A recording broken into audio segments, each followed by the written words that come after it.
है हमारे लिए। वो हमारे इस देश का जो चुने हुए प्रतिनिधियों का उसके प्रति जो सम्मान है उनका। तभी तो अगर संसद में हंगामा होता है, कुछ भी ऐसा लगता है कि कुछ भी असंसदीय हुआ है, कहीं कुछ ऐसा हुआ है, तो देश को बहुत ठेस लगती है और पूरे नेतृत्व उससे हिलता है।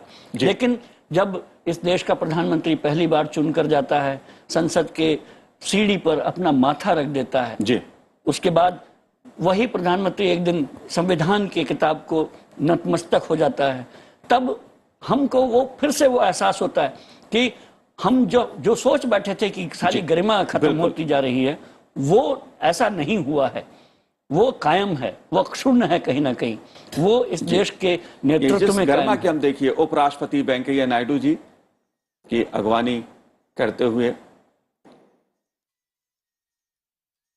लोकसभा अध्यक्ष उपराष्ट्रपति वेंकैया नायडू जी, एक गौरवमयी क्षण प्रधानमंत्री नरेंद्र मोदी जी, लोकसभा अध्यक्ष ओम बिरला जी और उपराष्ट्रपति वेंकैया नायडू जी, और कुछ ही क्षणों में राष्ट्रपति रामनाथ कोविंद जी संसद भवन पहुंचेंगे।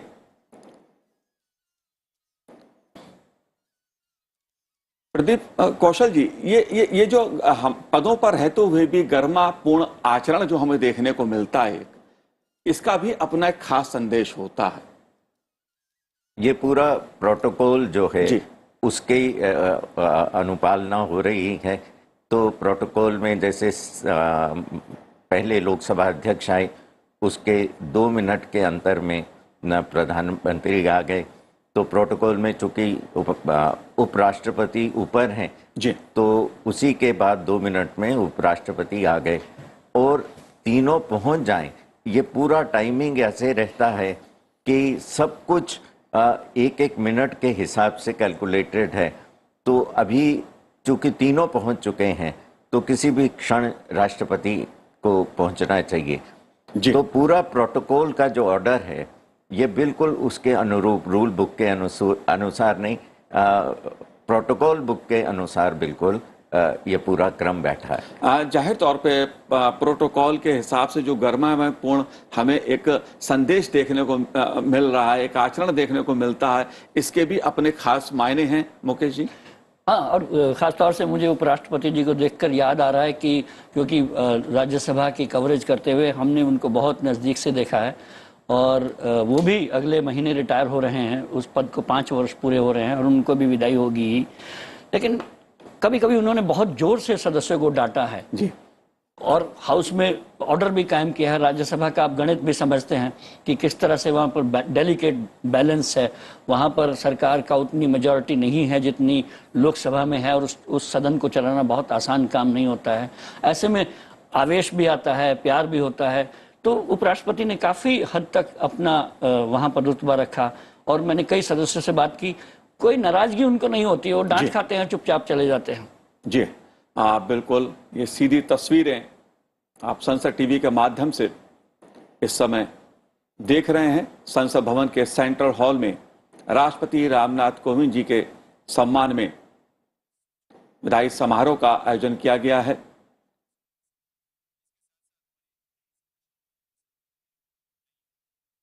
आ चुके ये राष्ट्रपति रामनाथ कोविंद जी की अगवानी करते उपराष्ट्रपति वेंकैया नायडू जी, प्रधानमंत्री नरेंद्र मोदी जी, लोकसभा अध्यक्ष ओम बिरला जी और तमाम केंद्रीय मंत्री।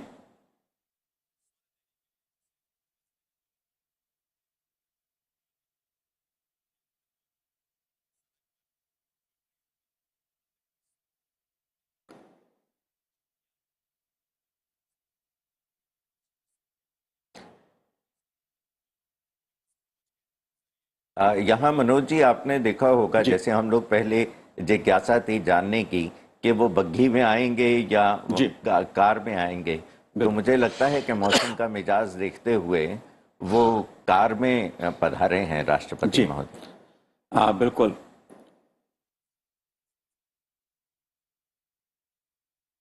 और जिस प्रोटोकॉल की बात आप प्रदीप जी कर रहे थे, उस प्रोटोकॉल के तहत आप देख रहे हैं राष्ट्रपति रामनाथ कोविंद जी को कि सम्मान पूर्वक राष्ट्रपति तीनों सेनाओं के सुप्रीम कमांडर भी हैं और उनके लिए तीनों सेनाओं के जो सर्वोच्च अधिकारी हैं वो भी उनको अगवानी कर रहे हैं। और ये भी एक इस देश का प्रोटोकॉल है कि देश की सिर्फ जनता ही नहीं, सैन्य बल भी सुप्रीम कमांडर के नाते राष्ट्रपति के कमान में है और वो भी राष्ट्रपति को उतना ही सलामी देते हैं, उसी तरह से विदाई देते हैं। साथ साथ राष्ट्रपति जो पूरी राष्ट्र की शक्ति है उसके प्रतीक हैं जी, तो वो अगवानी कर रहे हैं पूरी उसके, जिस हम लोग संसदीय भाषा में प्रोसेशन बोलते हैं इसको, तो सेरेमोनियल प्रोसेशन जो है उसमें सबसे आगे राष्ट्रपति हैं। वो देश के गौरव के, संप्रभुता के बिल्कुल प्रतीक हैं। जी,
सभा में मौजूद सभी गणमान्य एवं विशिष्ट जनों को सादर नमस्कार।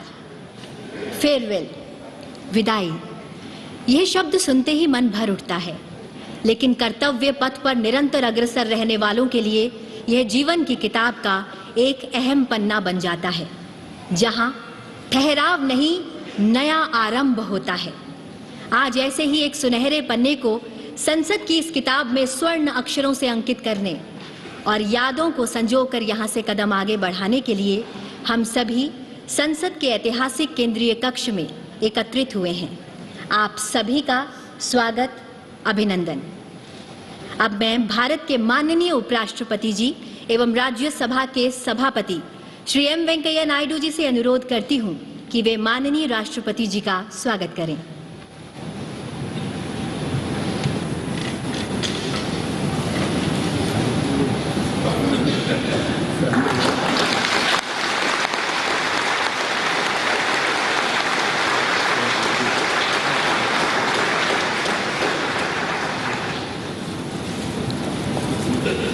धन्यवाद माननीय उपराष्ट्रपति जी।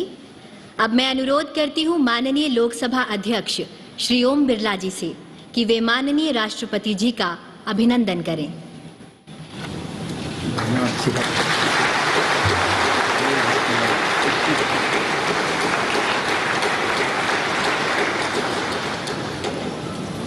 धन्यवाद मान्यवर।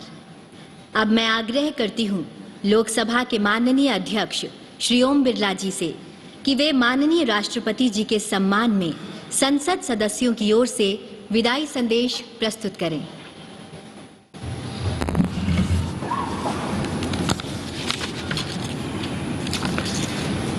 माननीय राष्ट्रपति जी, माननीय उपराष्ट्रपति जी, माननीय प्रधानमंत्री जी, माननीय मंत्रीगण, संसद के दोनों सदनों के माननीय सदस्यगण, अतिथिगण, माननीय राष्ट्रपति जी के प्रति हम सबके भावों की अभिव्यक्ति करने वाला एक सम्मान पत्र मैं अब आपके समक्ष पढ़ना चाहता हूं। माननीय राष्ट्रपति महोदय श्री रामनाथ कोविंद जी, भारत की संसद के दोनों सदनों के सदस्यों के लिए आज गर्व का अवसर है कि जब वे राष्ट्र की ओर से आपके प्रति कृतज्ञता, सम्मान, श्रद्धा और साधुवाद व्यक्त करने के लिए एकत्रित हुए हैं। भारत गणराज्य के राष्ट्रपति के रूप में 5 वर्ष के कार्यकाल के दौरान आपने इस सर्वोच्च पद की गरिमा और शालीनता को नव उत्कर्ष प्रदान किया है। इसके लिए हम सब हृदय से आपका आभार प्रकट करते हैं। महोदय, उत्तर प्रदेश के कानपुर जिले के एक छोटे से गांव परोग से भारत के राष्ट्रपति के शीर्ष पद तक पहुंचने की आपकी यात्रा हमारे लोकतंत्र की एक अद्भुत एवं प्रेरक उपलब्धि है। सुदीर्घ सार्वजनिक जीवन में राष्ट्रहित तथा जनसामान्य के कल्याण को लक्षित करके लिए किए गए कार्यों से आपने ये सिद्ध किया है कि आप एक बहुआयामी संवेदनशील जनसेवक हैं। वर्ष 1971 में दिल्ली बार काउंसिल के एक अधिवक्ता के रूप में अपने करियर की शुरुआत करने के बाद आपने दिल्ली उच्च न्यायालय और भारत के उच्चतम न्यायालय में अपनी सेवाएं प्रदान करते हुए निर्धन और वंचित लोगों की पूरे समर्पण के साथ मदद की है। उसके उपरांत राज्यसभा के सदस्य के रूप में अपने 2 कार्यकालों के दौरान आपने संसदीय समिति के सदस्य के रूप में तथा राज्यसभा की आवास समिति के सभापति के पद पर रहते हुए देश को अपना महत्वपूर्ण योगदान दिया है। महोदय, आपका दृढ़ विश्वास है कि शिक्षा सशक्तिकरण का सर्वश्रेष्ठ साधन है। इसी भावना से संसद सदस्य के रूप में आपने ग्रामीण क्षेत्र में शिक्षा के प्रसार के साथ साथ उच्च शिक्षा के क्षेत्र में बुनियादी सुविधाएं उपलब्ध कराने और उनकी गुणवत्ता बढ़ाने पर बल दिया है। आपने राष्ट्र निर्माण में महिलाओं की अधिक से अधिक भागीदारी और समाज के वंचित वर्गों, विशेष रूप से दिव्यांगों और अनारक्षितों के लिए अधिक अवसरों के सृजन के लिए आपने निरंतर प्रयास किए हैं। जनहित के महत्वपूर्ण मुद्दों के लिए आपकी अटूट प्रतिबद्धता लोक सेवा के प्रति आपके समर्पण का प्रमाण है। महोदय, वर्ष 2015 में बिहार के महामहिम राज्यपाल के पद पर आसीन होने के बाद आपने संवैधानिक मूल्यों को संरक्षित रखते हुए शांतिपूर्ण तरीकों से और संवाद के माध्यम से अनेक मुद्दों का समाधान किया, जिसके लिए एक स्वर से आपकी सराहना की गई। कुलाधिपति के रूप में अपने राज्य के विश्वविद्यालयों के क्रियाकलापों के सुधार के लिए निरंतर प्रयास किए गए। इसके अतिरिक्त आपने कुलपतियों की नियुक्ति में पारदर्शिता लाने एवं विश्वविद्यालयों के बेहतर विनियमन के लिए एक न्यायिक आयोग का भी गठन किया। महोदय, जब आपको वर्ष 2017 में भारत गणराज्य के 14वें राष्ट्रपति के रूप में भारत के राष्ट्र अध्यक्ष का दायित्व मिला, तो आपने अपने पद की अपेक्षाओं एवं चुनौतियों को गरिमा एवं विनम्रता से स्वीकारते हुए पदभार को ग्रहण किया। आपके विनम्र स्वभाव तथा कार्यशैली ने हम सभी सांसदों के मन में एक विशिष्ट स्थान बनाया है।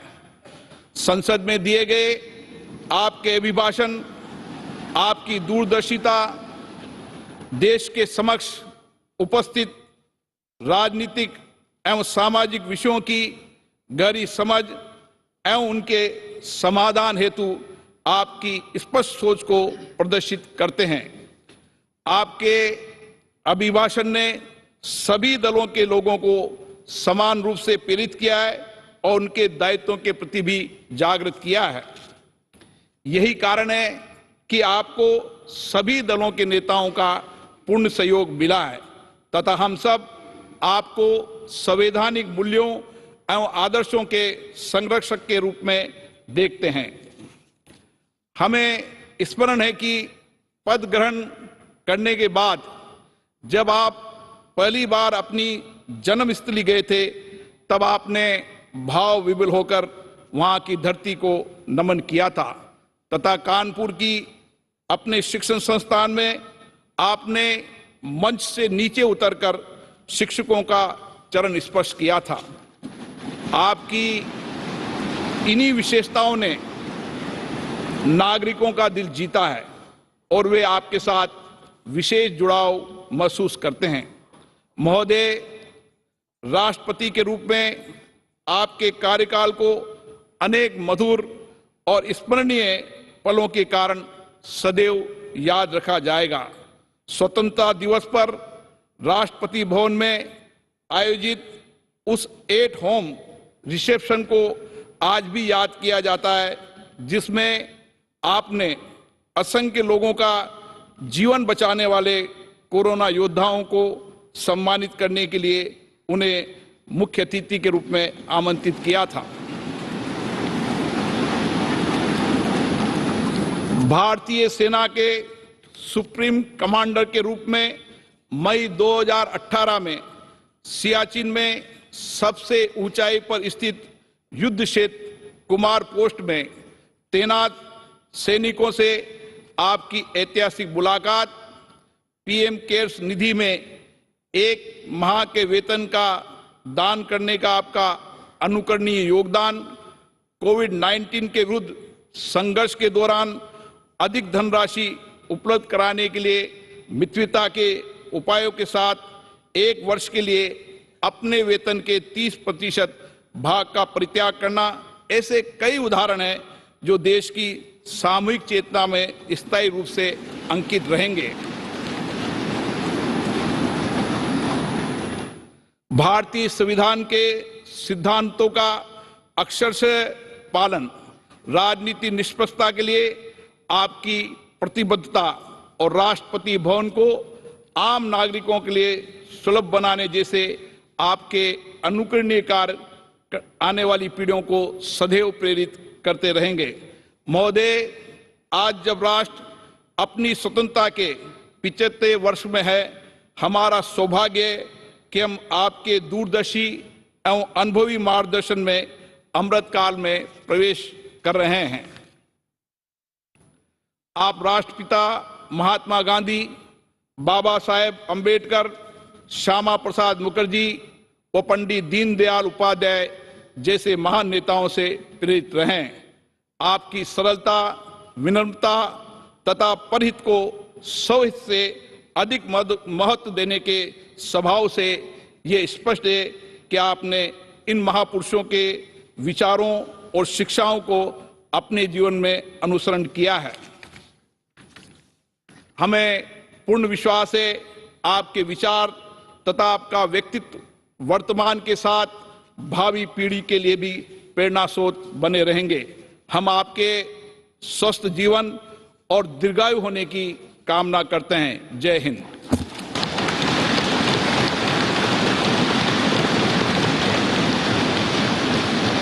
धन्यवाद माननीय लोकसभा अध्यक्ष जी। अब मैं आपसे अनुरोध करती हूं कि आप माननीय राष्ट्रपति जी को विदाई संदेश भेंट करें।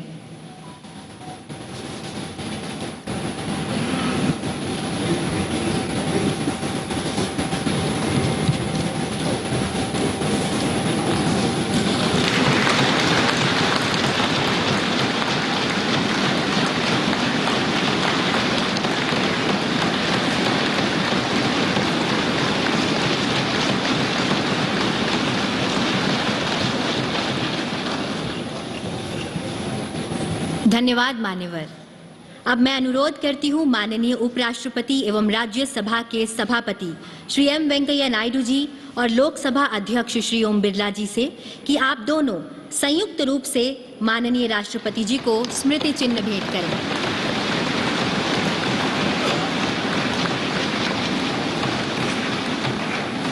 अब आप दोनों से अनुरोध है कि आप माननीय राष्ट्रपति जी को हस्ताक्षर पुस्तिका भेंट करें।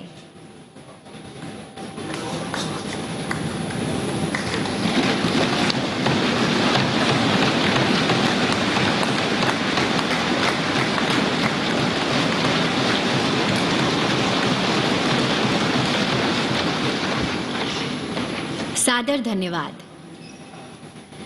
अब मैं विनम्र निवेदन करती हूं माननीय राष्ट्रपति जी से कि वे विशिष्ट जनों की सभा को संबोधित करें और हम सभी का मार्ग प्रशस्त करें।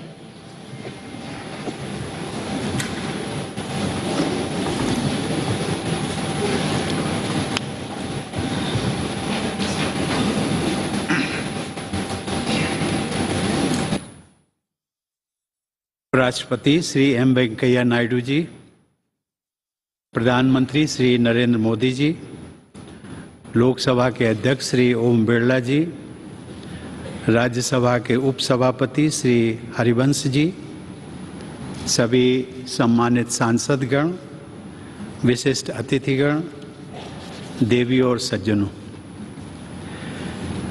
आज आप सबसे जब मैं विदा ले रहा हूं तो मेरे हृदय में अनेक पुरानी स्मृतियां उमड़ रही हैं। इसी परिसर में, जिसे सामान्यतया सेंट्रल हॉल के रूप में जाना जाता है, बरसों तक एक सांसद के रूप में मैंने ना जाने कितने सहयोगी सांसदों के साथ यादगार पल बिताए। 5 साल पहले इसी सेंट्रल हॉल में मैंने राष्ट्रपति के पद की शपथ ली थी। सांसद होने के नाते आप सभी का इस लोकतंत्र के मंदिर में एक प्रतिष्ठित स्थान है और मेरे हृदय में भी आप सबके लिए एक विशेष स्थान है और सदैव बना रहेगा।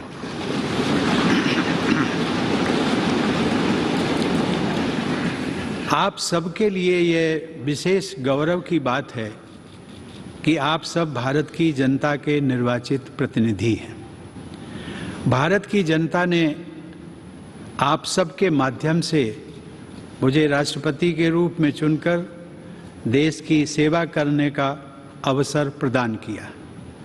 इसके लिए मैं देशवासियों का सदैव आभारी रहूंगा। सर्वशक्तिमान ईश्वर की कृपा से जिस दायित्व को निभाने का अवसर मुझे प्राप्त हुआ, उसका निर्वहन आप सभी के सहयोग के बिना संभव नहीं था। इसके लिए मैं आप सबका भी आभार व्यक्त करता हूं। अपने कार्यकाल के दौरान मैंने अपनी पूरी क्षमता से अपने कर्तव्यों का निर्वहन करने का प्रयास किया है। आप सबने मेरे प्रति जिस अटूट विश्वास का परिचय दिया, उसके बल पर मैं अपने कर्तव्यों को भली भांति निभा सका। मेरे सभी पूर्ववर्ती राष्ट्रपति मेरे लिए प्रेरणा का स्रोत रहे हैं। माननीय सदस्यगण, राष्ट्रपति और सांसद गण उसी विकास पथ के सहयात्री हैं जो हमारे देश को प्रगति की उच्चतर उपलब्धियों की ओर ले जा रहा है। इस पथ को प्रशस्त करने वाली महान विभूतियों ने हमारे संविधान की रचना करके हमारी लोकतांत्रिक व्यवस्था की नींव रखी। यद्यपि संविधान सभा के सदस्यों को ही हमारे संविधान की रचना का श्रेय जाता है, लेकिन वह ऐतिहासिक कार्य उन्होंने भारत के लोगों के प्रतिनिधि के रूप में किया था। इसीलिए हमारा संविधान हम भारत के लोगों द्वारा अंगीकृत, अधिनियमित और आत्मार्पित किया गया। भारत के लोग ही अपने प्रतिनिधियों अर्थात आप सभी माननीय सांसदों के माध्यम से अपने गणतंत्र की यात्रा का मार्गदर्शन करते हैं। इसीलिए संसद को लोगों के तंत्र यानी लोकतंत्र का मंदिर भी कहा जाता है। देवी और सज्जनों, हमारे संविधान के अनुच्छेद 79 के अनुसार संघ के लिए एक संसद होती है जो राष्ट्रपति और दोनों सदनों से मिलकर बनती है। इस संवैधानिक प्रावधान के अनुरूप अपनी भावना का समावेश करते हुए मैं राष्ट्रपति को संसदीय परिवार के अभिन्न अंग के रूप में देखता हूँ। जैसा कि किसी भी परिवार में होता है, संसद में भी कभी कभी मतभेद होते रहते हैं। आगे का रास्ता कैसे तय करना है, इस विषय पर विभिन्न दलों के विचार अलग अलग हो सकते हैं, लेकिन हम सब संसद रूपी परिवार के सदस्य हैं जिनकी सर्वोच्च प्राथमिकता है राष्ट्र रूपी विशाल संयुक्त परिवार के हित में निरंतर कार्य करते रहना। राजनीतिक प्रक्रियाएं राजनीतिक दलों के अपने तंत्रों के माध्यम से संचालित होती हैं, लेकिन पार्टियों को दलगत राजनीति से ऊपर उठना चाहिए और राष्ट्र सर्वोपरि की भावना से यह विचार करना चाहिए कि देशवासियों के विकास और कल्याण के लिए कौन कौन से कार्य आवश्यक हैं।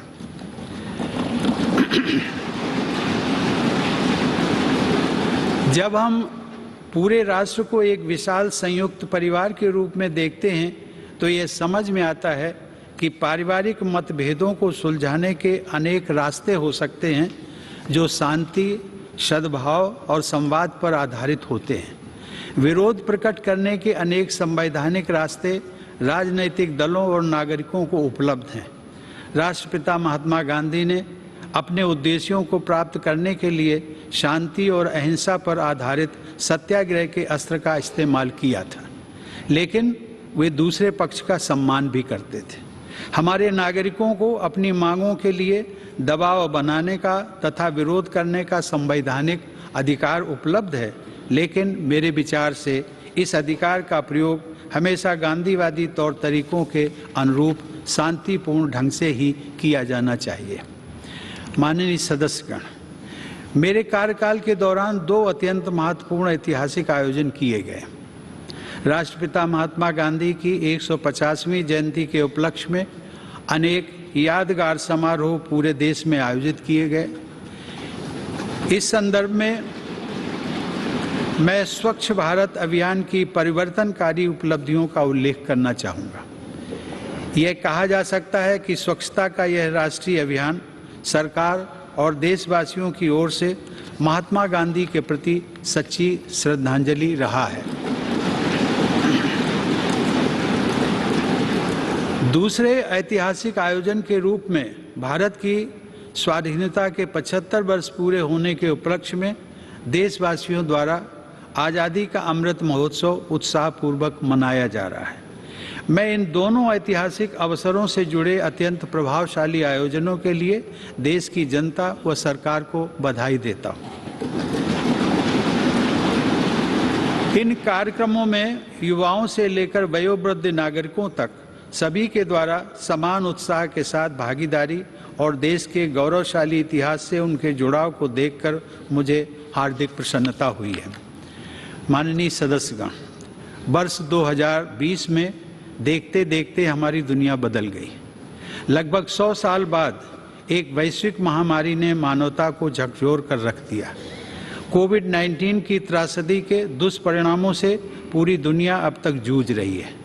वर्तमान परिप्रेक्ष्य में हम सब ये आशा करते हैं कि पूरा विश्व समुदाय इस महामारी से भविष्य के लिए उपयोगी सबक हासिल करेगा। पहला सबक यह है कि मानव समाज ये भूलने लगा था कि वह प्रकृति का ही एक अभिन्न हिस्सा है। वास्तविकता ये है कि वह न तो प्रकृति से अलग है और न ही प्रकृति से ऊपर है। महामारी का प्रकोप कुछ हद तक पर्यावरण में हुए असंतुलन से भी जुड़ा है। पिछले 2 वर्षों की विभीषिका ने यह भी याद दिलाया है कि पूरी मानवता वास्तव में एक ही परिवार है और सभी का अस्तित्व आपसी सहयोग पर निर्भर करता है। कोविड का सामना करने में भारत के प्रयासों की विश्वव्यापी सराहना हुई है।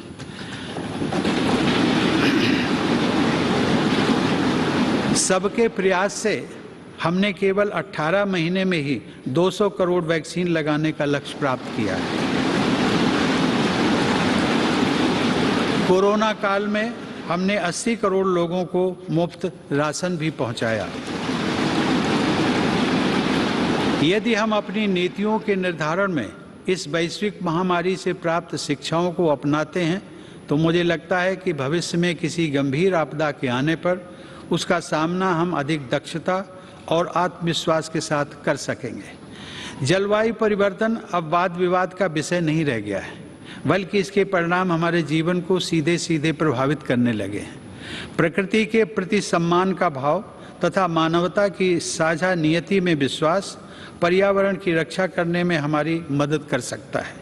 इस संदर्भ में ग्लोबल क्लाइमेट एक्शन में भारत की अग्रणी भूमिका तथा ऊर्जा के वैकल्पिक स्रोतों को बढ़ावा देने की पहल विशेष रूप से सराहनीय है।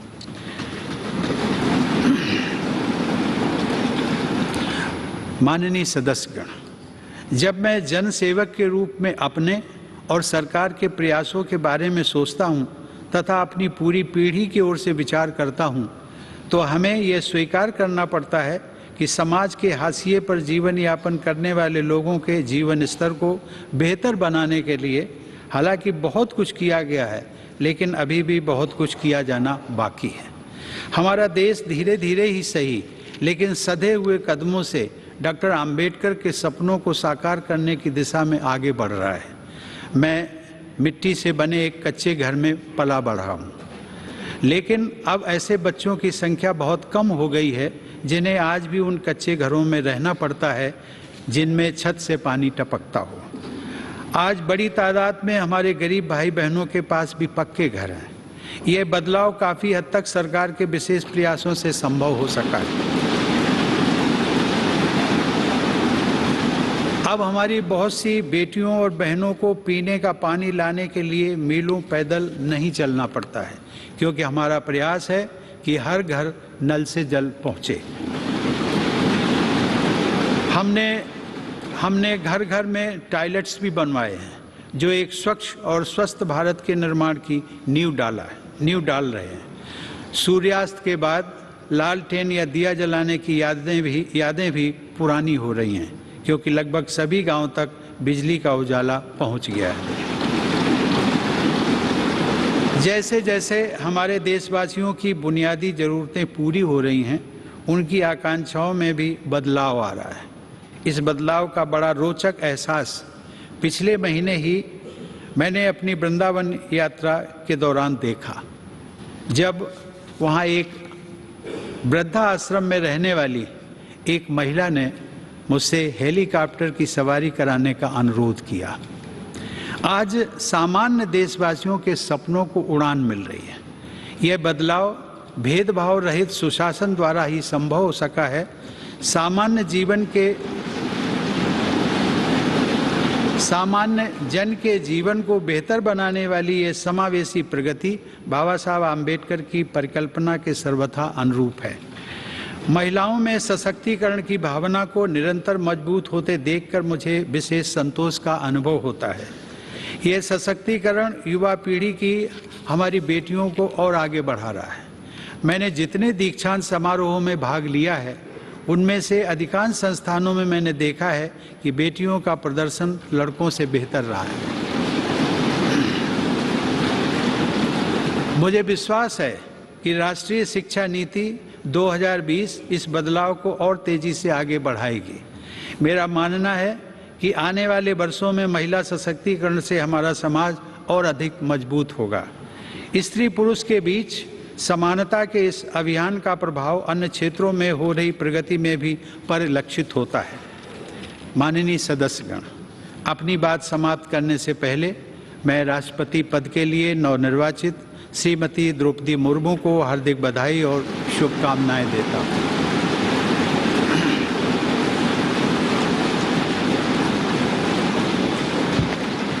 सर्वोच्च संवैधानिक पद पर उनका चुनाव महिला सशक्तिकरण को बढ़ाने के साथ साथ समाज के संघर्षशील लोगों में महत्वाकांक्षा का संचार करने वाला है।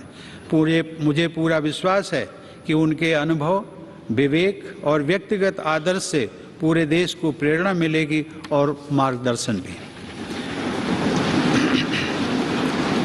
मैं एक बार फिर आप सभी के प्रति कृतज्ञता व्यक्त करता हूं। आप सबके साथ काम करने का मेरा अनुभव अविस्मरणीय रहा है। आप सबने संसद के अंदर और बाहर देश की जनता के हित से जुड़े अनेक कार्य किए हैं। इसके लिए मैं आप सबको साधुवाद देता हूं। अपने कार्यकाल के दौरान मैंने आप सबके साथ विभिन्न आयोजनों में विचारों का आदान प्रदान किया है। मैं समय समय पर सांसदों के तथा अन्य क्षेत्रों में कार्यरत लोगों के अनेक प्रतिनिधि मंडलों से भी मुलाकात करता रहा हूँ। राष्ट्रपति के पद को आप सब ने जिस प्रकार निरंतर सम्मान दिया है, उसकी मैं सराहना करता हूँ। इस दौरान मुझे प्रधानमंत्री श्री नरेंद्र मोदी जी व उनके मंत्रिमंडल के सदस्यों के साथ काम करने का भी अवसर मिला है। उन सब ने मुझे जो विशेष सम्मान दिया है, उसके लिए मैं उन सभी को धन्यवाद देता हूँ। मैं उपराष्ट्रपति जी श्री एम वेंकैया नायडू को उनके सतत सहयोग के लिए धन्यवाद देता हूं। वेंकैया जी ने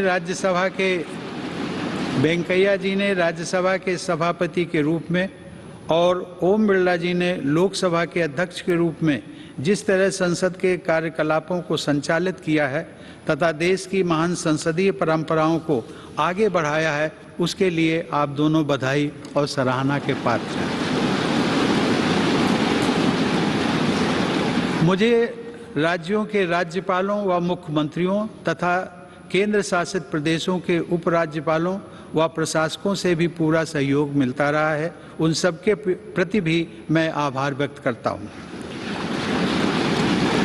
मुझे विश्वास है कि आप सभी सांसदगण हमारे सभी देशवासियों, विशेष रूप से जो विकास यात्रा में पीछे रह गए हैं, उनकी सेवा करने के लिए हर संभव प्रयास करते रहेंगे। साथ ही आप सब हमारे महान संविधान के अनुरूप सर्वोच्च लोकतांत्रिक परंपराओं को और भी मजबूत बनाएंगे। मेरी शुभकामना है कि आप सब समाज व राष्ट्र को और अधिक मजबूत बनाने के अपने प्रयासों में सफलता प्राप्त करें। धन्यवाद। जय हिंद।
कृपया कोर्टयार्ड 9।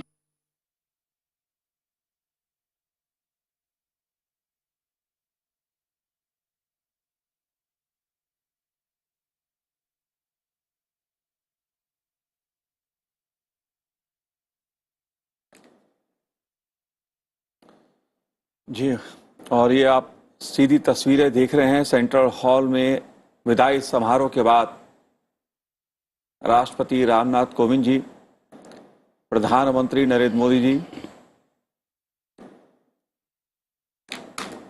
गर्मामय एक कार्यक्रम का आयोजन संसद के दोनों सदनों के सदस्यों की मौजूदगी में उपराष्ट्रपति, राज्यसभा के सभापति एम वेंकैया नायडू जी, लोकसभा अध्यक्ष ओम बिरला जी, एक गर्ममय कार्यक्रम। मुकेश जी, दरअसल राष्ट्रपति के भाषण को सुनकर ऐसा एहसास हुआ कि ये मिट्टी के कच्चे घरों में रहने वाला, जिसकी छतें मानसून में टपकती होंगी जी, और जो लालटेन की रोशनी में पला बढ़ा एक व्यक्ति, उसकी पीड़ा को समझने वाला और जीने वाला उसको, वो व्यक्ति का भाषण था ये। और उससे एक एहसास ये हुआ कि, और ये हम मनोज जी, आप भी खुद उसी ग्रामीण पृष्ठभूमि से हैं, हम भी उसी से हैं, प्रदीप जी भी वहीं से आए हैं, हम सब ने वो मिट्टी की छत, वो टपकते मकान, वो लालटेन, वो सब कुछ देखा है जो जिसका जिक्र राष्ट्रपति ने किया जी। और उस बदलते भारत की तस्वीर भी पेश की कि किस तरह से ये सब देखिए, विदाई समारोह में विदाई लेते हुए राष्ट्रपति रामनाथ कोविंद जी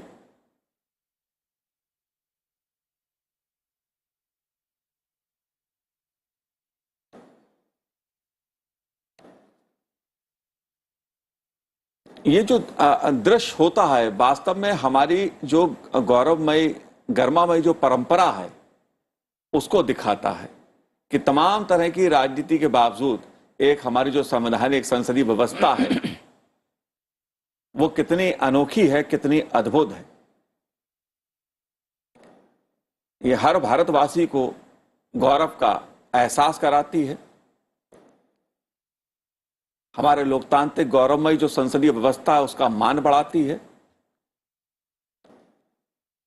ये राष्ट्रपति रामनाथ कोविंद जी का काफिला विदाई समारोह के बाद वापस राष्ट्रपति भवन की ओर लौटता हुआ।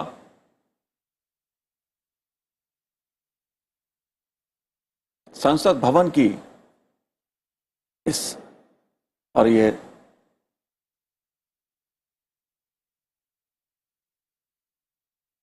प्रधानमंत्री नरेंद्र मोदी जी, उपराष्ट्रपति वेंकैया नायडू जी संवाद करते हुए, विदा लेते हुए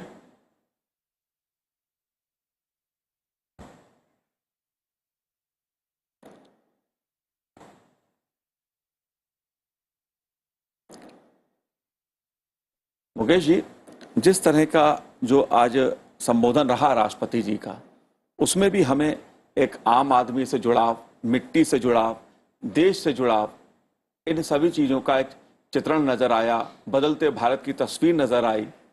दरअसल मुझे नहीं लगता था कि विदाई भाषण में वो इतना सब कुछ समाहित करेंगे जी।